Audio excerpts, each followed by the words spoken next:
My name is Becca. And I'm Todd. We're from New York City.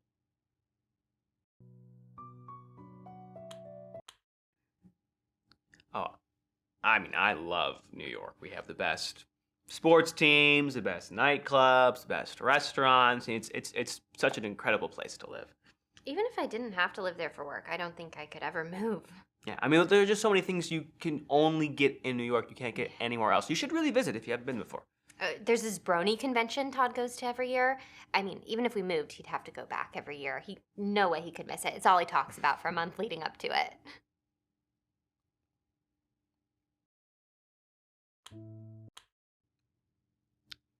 It's a convention for My Little Pony fans. Yeah, it's not as bad as it sounds.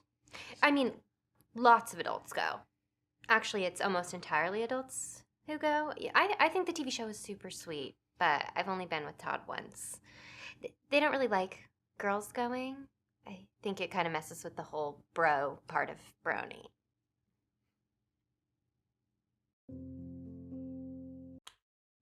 This is where Todd said we had to stay when we came to Vegas. Yeah, we're in town for our wedding. Mm-hmm. We actually ran into the owner of the hotel while we were checking in, and he overheard us saying we were getting married, so he upgraded us to a big suite, which was such a nice surprise. And he was even more surprised when he asked if we wanted to be interviewed for your book. Mm-hmm. This is certainly turning out to be a memorable trip. I would hope it'd already be memorable, but with our wedding and all. Oh, of course. That was a poor choice of words on my part.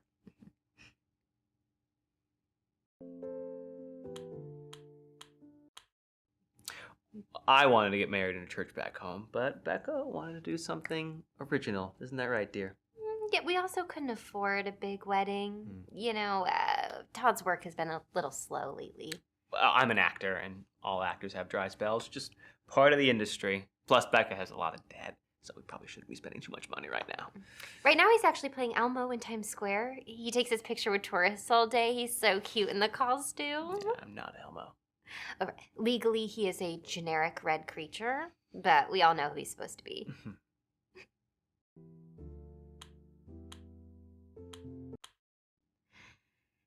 Yeah, I took out a lot of student loans.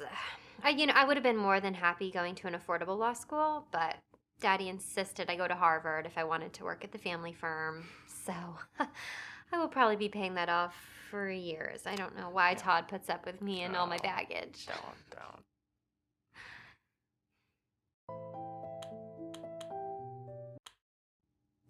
Kennedy, Seymour, and Cartwright. Michael Kennedy's my father. Barbara Cartwright is my mother. It's not the biggest firm in New York, but we do all right.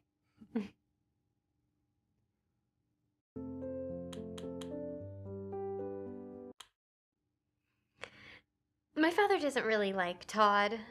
Oh, maybe at first, but I think we get along better now. Todd really wants to impress my dad. That's actually part of the reason why we're having this budget wedding. I'm sure Daddy would have paid for a big wedding if I asked, but Todd wants to prove to him that we're self-sufficient. And we are. Mm-hmm.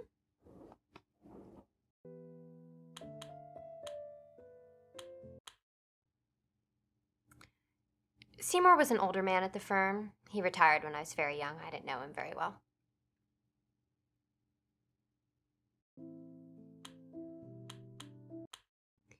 My parents didn't get married until years after they'd already been legal partners. At that point, my mom had already a long list of clients, a really great reputation, so that's why she kept her own last name. Yeah, plus they would have had to change the name of the law firm. They had to print new business cards, order new signs. It would have been a big hassle, right? That's why I'm keeping my last name. So if everything goes according to plan right before my dad retires, I will get made partner at the firm. That way there will still be a Kennedy in the name. Also, Becca Boner just doesn't really have a great ring to it for a lawyer.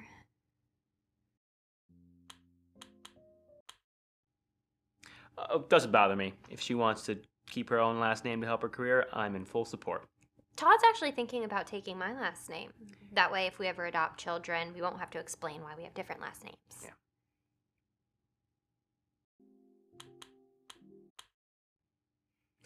I think street performer is more of an appropriate term. He's never done any sort of stage acting. But I do have some exciting things lined up, actually. I'm going to be in an upcoming film in New York. It's a role in an unpaid student film, but it's a great start. It's a very promising student film. It's going to be seen by a lot of people, and the exposure is worth more than the money, believe me. It's a film about campus safety. They say that new students are going to see it for years to come. I just wish Todd had booked a speaking part. He has the talent. Oh, well, thank you, dear. Thank you.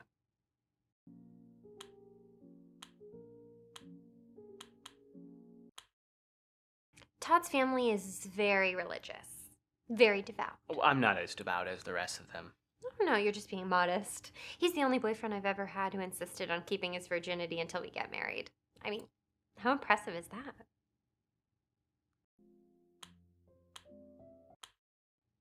Oh, it's not that big of a deal.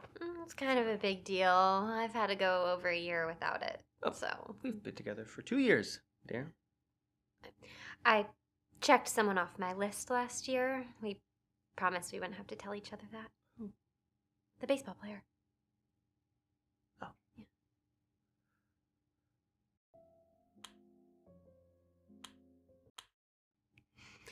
You know that list every couple makes of people they're allowed to sleep with if they ever get the chance to without it being considered cheating? Yeah, which isn't really fair because I don't sleep with anyone, and she knows that. So. Well, I've been trying to change that for the past 2 years. So. I'm sorry, but I'm trying to get into heaven, so. Really? Well, I've been trying to get him into heaven for the last 2 years with no luck. Well, aren't you supposed to be only putting famous people on your list who you don't know? Well, I didn't know him when I made the list. I just so happened to meet him a year later. Oh, convenient. Besides, Todd put my sister on his list. That was meant as a compliment alone, okay? She knows that I would never sleep with anyone besides Becca. Yeah, my sister did not take it as a compliment. And she's still kind of mad about it.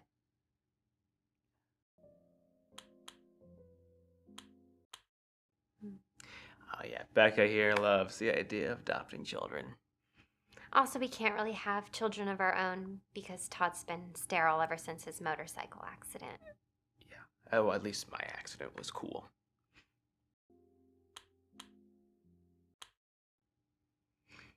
My little sister Rachel, she's so competitive. It's kind of annoying. So I was kind of a prodigy in middle school, so I skipped a grade. And then she skipped 2 grades. And then I graduated 5th in my class at Harvard. So she graduated 4th. It's like her only goal in life is to be just marginally better than me at everything she does. The two of them have been at it since they were very young. Everything is a competition between them. Yeah, competition, I rarely win. But luckily she did not go into the legal field. She took the easy route. Medicine. I'm kidding. No, if she had joined the family firm, I'm sure she would have been made partner 2 years before me. Despite being 2 years younger, but it's fine.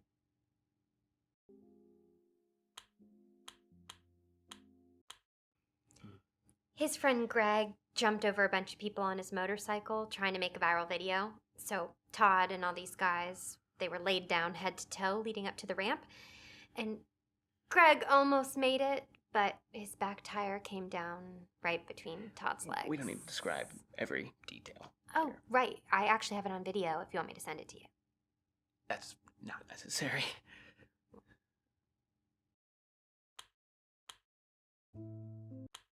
Yeah, Greg is my best friend. He's a great guy. He's a guitar player. No, he's hilarious. He does this bit every time I see him where he tries to convince me to dump Todd and go out with him instead. It's so funny. It sounds a little mean, but it's obviously a joke. He does it right in front of Todd. I promise you, it's very funny. Maybe you have to be there. It's not that funny. No, it's very funny. Not that funny.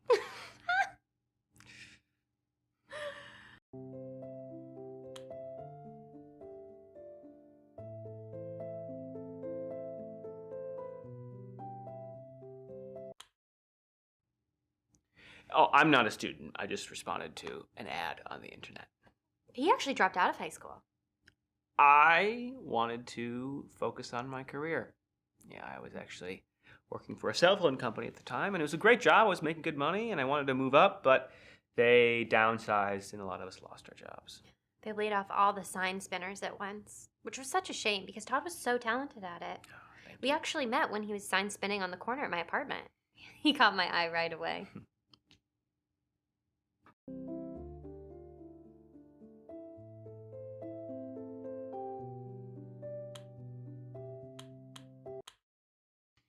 not mad about it. My act has actually gotten a lot easier since I started working as an assistant and not the magician.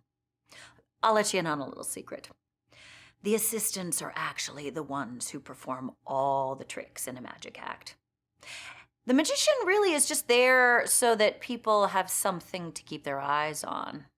They're gonna watch him, see if they can figure out the trick, see if he's doing anything sneaky. Everyone really just ignores the girls in the shiny outfits. But we're the ones making the tricks work.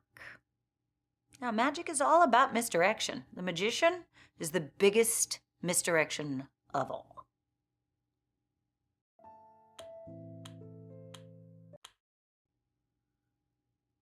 You've never heard of the Darwin Awards? They're my favorite.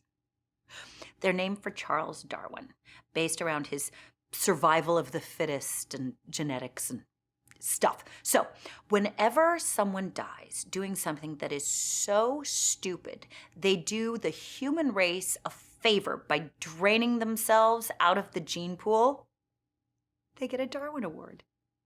I used to love watching them on the internet, but now really it's just fails.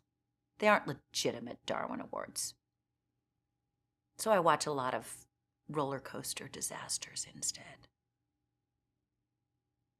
They're great too.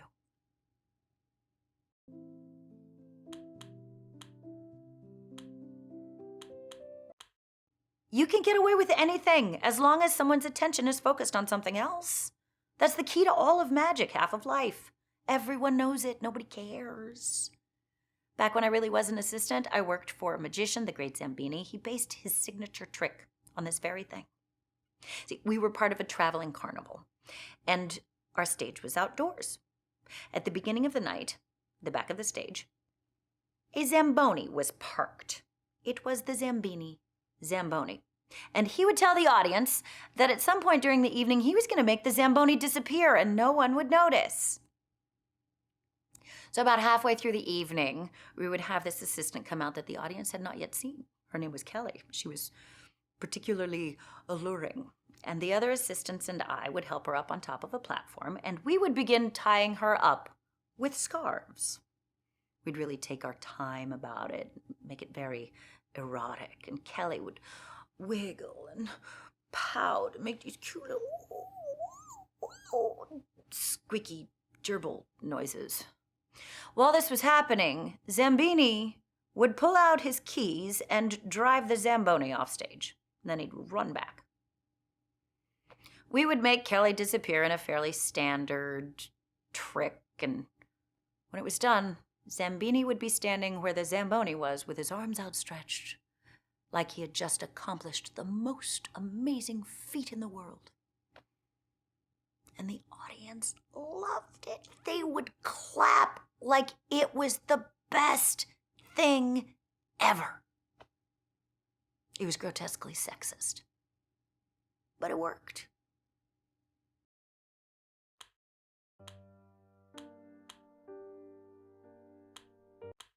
Oh, we promote it like it's his show, but he's essentially worthless. He doesn't do much of anything. I've actually replaced the actor that's played the magician 3 times. Audiences never noticed. They're fine as long as there's someone on stage who looks like they expect a magician to look, usually with a goatee. For some reason, a goatee is mandatory.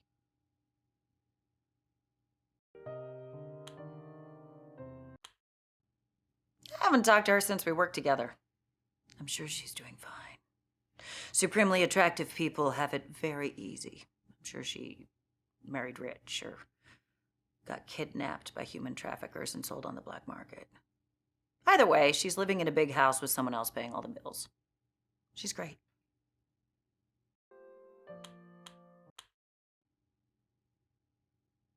You can buy anything if you know where to look. I used to buy weed on the dark web before it was legal. I know there are people who buy fake IDs on the internet. Anything. You can find it.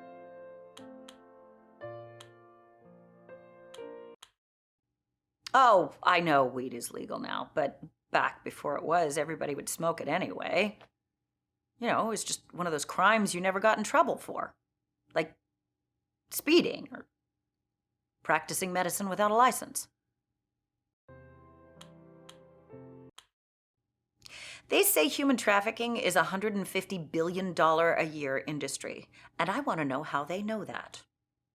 Are human traffickers reporting income tax, or are they just making up numbers?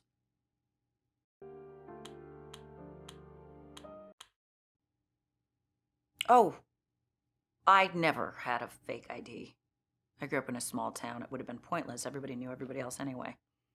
And really, the only reason to have a fake ID is so that you can buy beer before you're old enough. And I don't drink. I did buy a lot of beer for other kids when I was in high school, though. I mean, sort of. I would buy the non-alcoholic beer, and then I would peel the labels off, and I printed my own, put something, generic and fancy sounding. And then, during study hall, I would just sell it at a drastic markup. Nobody ever called me out on it. I don't think they ever figured it out. I even remember hearing some of the kids brag about how much beer they were able to consume. Oh, they must have been very shocked when they attended their first college party.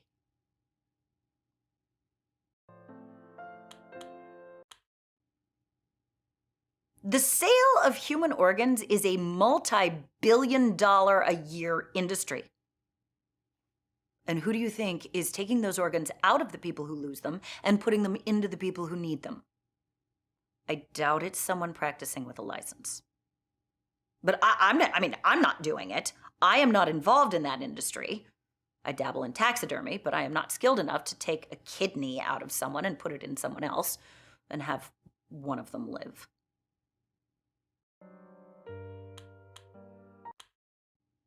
Taxidermy is a hobby of mine. Whenever I find a dead animal, I take it home and I stuff it. And then I save them, and when I have enough of them collected, I take them to dying children in the children's hospital. Because children love stuffed animals.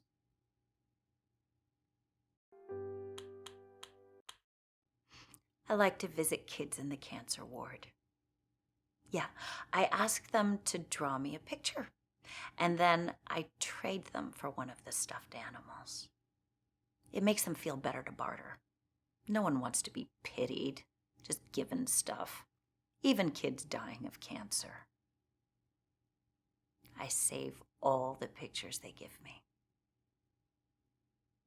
They say that a piece of art at least doubles in value once the artist dies, and I'm sure their parents will pay top dollar in about a decade.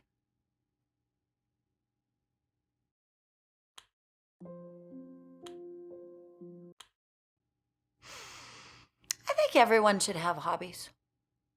I like taxidermy and sensory deprivation. I made my own sensory deprivation tank once. I like to lie in it and be alone with my thought. It's very peaceful in there. I slept in it once. It's like sleeping in a coffin.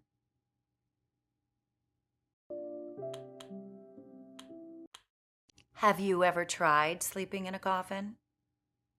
It's relaxing. It's cozy.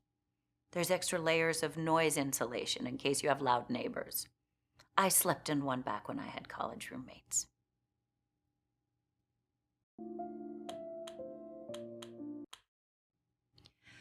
I'm not great at dating. It's probably because I really don't enjoy getting to know people. That's why I think that dinner and a movie is the perfect first date. You have just enough time to exchange facts about each other, and then the food comes and you can't talk because your mouth is full. Then you go sit in a dark movie theater, where talking is frowned on, and you watch a movie. It's great, especially if you're with one of those people who insists on talking all the time. I'm great at breakups, though. Yeah, not very good at dating. I've tried dating apps, but I haven't found any that I really like.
That was the nicest place I ever lived.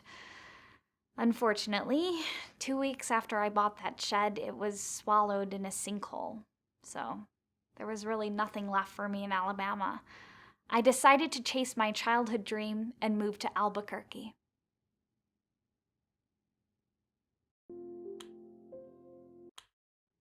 I've wanted a monocle my whole life. I've had really bad vision in one of my eyes since I was a little girl.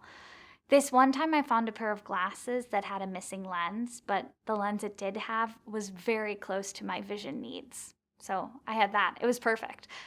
Almost perfect. The lens was on the wrong side, so I did have to wear them upside down. Eventually, I tried to take the lens out and put it in the correct side, but when I did, the lens cracked and I couldn't wear them anymore.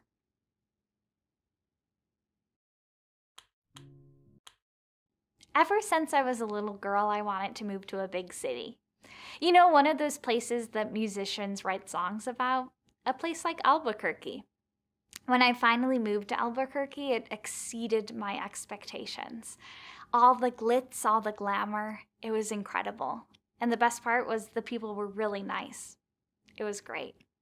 I'd probably still be there today if it weren't for the puppy incident.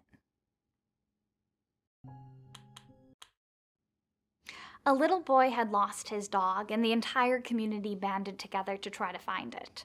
Every business had some sort of poster in the window asking for people to find the dog, and I actually came across the dog, but unfortunately it was already dead, so I buried it. And then I wanted to do that thing that they do in TV shows where you replace one dead animal with a new alive animal that looks the same. So I went to every pet store in town until I found a dog that looked like the dog that I had buried that had died. I brought it to the little boy's family and they seemed so happy. It was great until about 2 weeks after that when I found out the truth. The little boy and his family weren't looking for a lost pet. Unfortunately, they were looking for a dog that had bitten the little boy. They wanted the dog to see if the dog had rabies. Since I didn't bring the correct dog back, they couldn't test the dog, and it turns out the dog that bit the little boy did have rabies. That's why he died. The story doesn't have a happy ending for the little boy, and I couldn't face the townspeople anymore, so I had to move out of Albuquerque. I didn't have much money saved up, so I had to hop onto a train like they do in the movies. Only it wasn't exactly like how they do it in the movies because there were no big empty cars with those open sides that you could just hop right onto. The best I could find was a small platform that stuck out from the train a couple of inches. I was able to put my feet on that, and then there was a handle that I could cling to. I figured that I could just stay like that for an hour and then I'd be across state lines, but unfortunately, the train picked up a lot of speed and I was stuck clinging onto the train up until Detroit.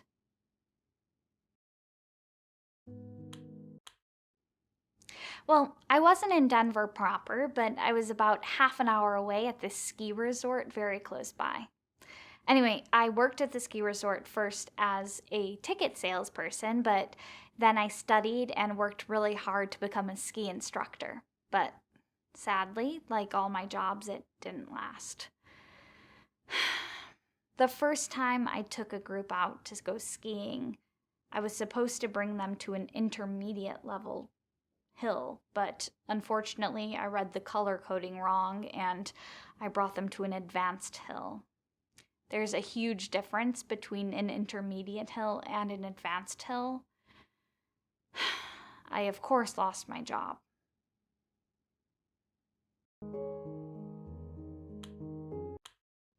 Oh, I've done it all. I've delivered pizzas, I had an ice cream truck, I worked in a pet shop, I even worked on a cruise ship. I've had some truly wonderful jobs, but sadly nothing ever worked out.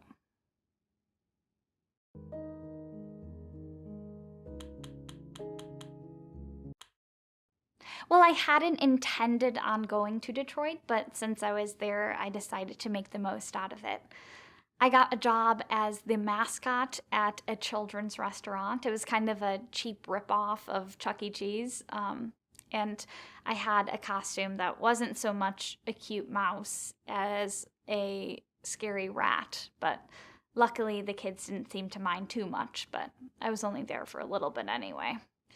The first time I got my paycheck, I went to the bank and I was still in my rat costume, and unfortunately, 2 bank robbers came in also in costume. So when the police showed up, they assumed that I was with them and arrested me along with them.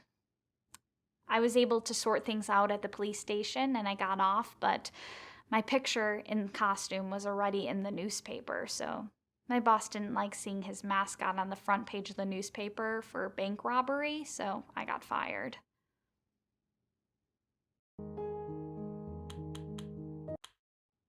That was the most amazing job I've ever had. It was also the shortest. Unfortunately, the first time that we went out, we actually hit an iceberg and sank like the Titanic. Some of the lifeboats got destroyed, but most people were able to get on one. The rest of us had to survive by climbing onto the iceberg.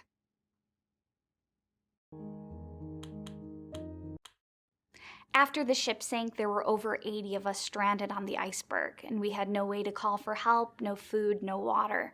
So out of desperation, we took off our clothes and we tried to form a sail out of them, hoping that we could ride the iceberg to shore. The sail we made out of our clothes didn't end up working, and it didn't move the iceberg at all. Actually, after an hour, it just blew away in the wind anyway, so we were just left there half naked and freezing. Luckily, a cargo ship came upon us, and they were able to rescue us from the iceberg.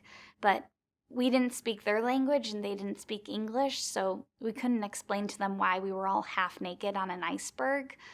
They dropped us off in Quebec after a very awkward trip.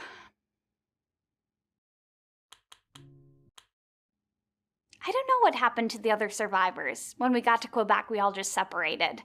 Hitchhiking back to the United States from Canada was really unpleasant. Everyone only spoke French, and I was still half naked. Luckily, someone did stop, and they had a pickup truck, so they let me sit in the back, and they stopped 20 miles from the New York border, which was great because I only had about a 6-hour walk back to the States.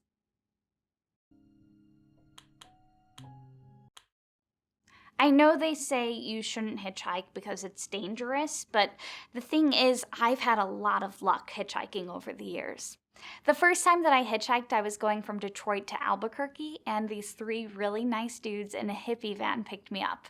It turns out they were a traveling folk band, and they taught me how to drive so that I could drive down the highway while they were practicing in the back.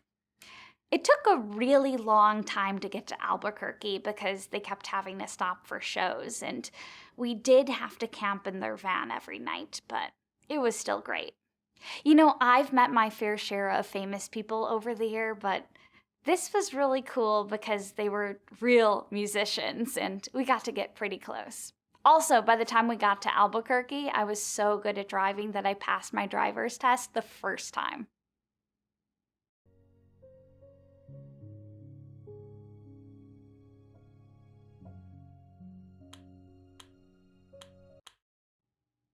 Yeah, oh yeah, Greg is in a band. They're always trying to get me to join.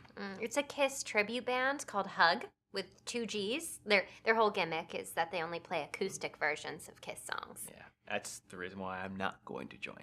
Well, that and Todd only plays the calliope. That's that steam organ they use in the circus, you know.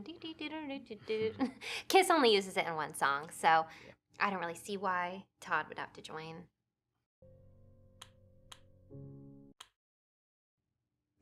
So I just moved out of my parents' house into my parents' apartment building, and I didn't really know my way around the area. So I was running late for a meeting, and when I went outside, I saw Todd spinning his little arrow sign on the corner. So I went up to him and asked for directions, and instead of just telling me where to go, he spun his sign all impressively and pointed in the right direction. Yeah. That was like the cutest thing. Oh, well, she came back after her meeting and she asked for my number, and we went on our first date the next day, and I knew she was the one after our first date. Mm-hmm. I knew it after the 3rd. Oh, did you?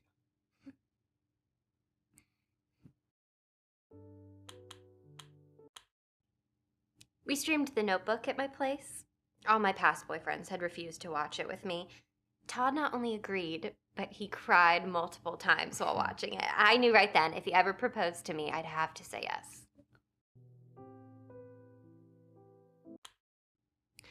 A Las Vegas wedding was her idea. I told her we could get married anywhere that she wanted. Vegas seemed perfect. It's affordable and it can double as a honeymoon. Oh, plus it has casinos. She loves those. Oh, and it has strip clubs. Todd loves those. He actually made a list of all the clubs he wants to see before we leave. It was just a list of places. There's one club on the list, but it's places that I want to see from the outside. Todd grew up in a very religious household, so he can be a little embarrassed about these things. It's okay, sweetie. I've seen your list. It's perfectly normal for a man to want to see naked ladies.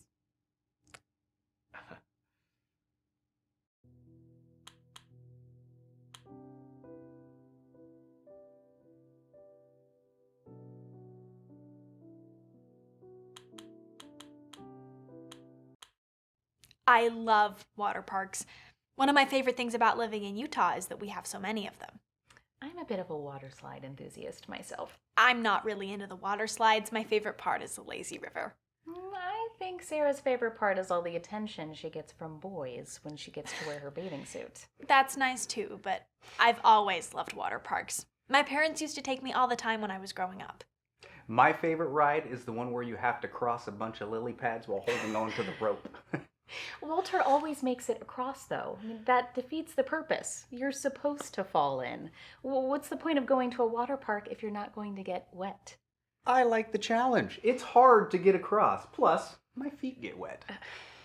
I don't think he gets it.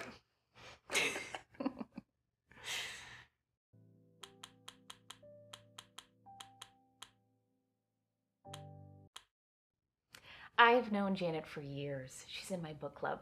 I play golf with her husband, Frank. They're good people. Frank and Janet invited us up to their fishing cabin this weekend, but we had to turn them down. We didn't want to be rude by declining, but fishing really isn't our cup of tea. I just don't see how snatching another life form from their home could be fun. What did those poor fishies ever do to us?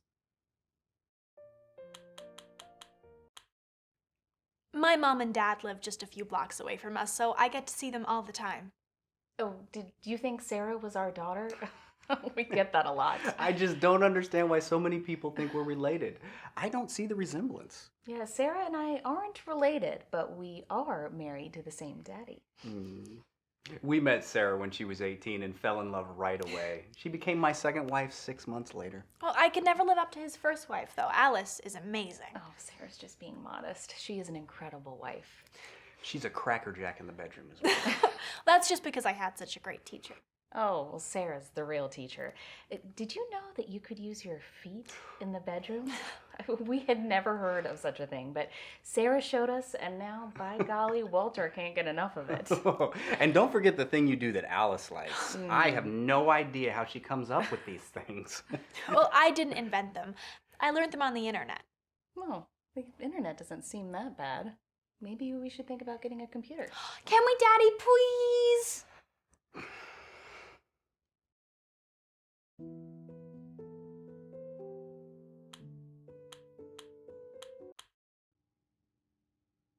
Oh, there were a lot of them. Am I right?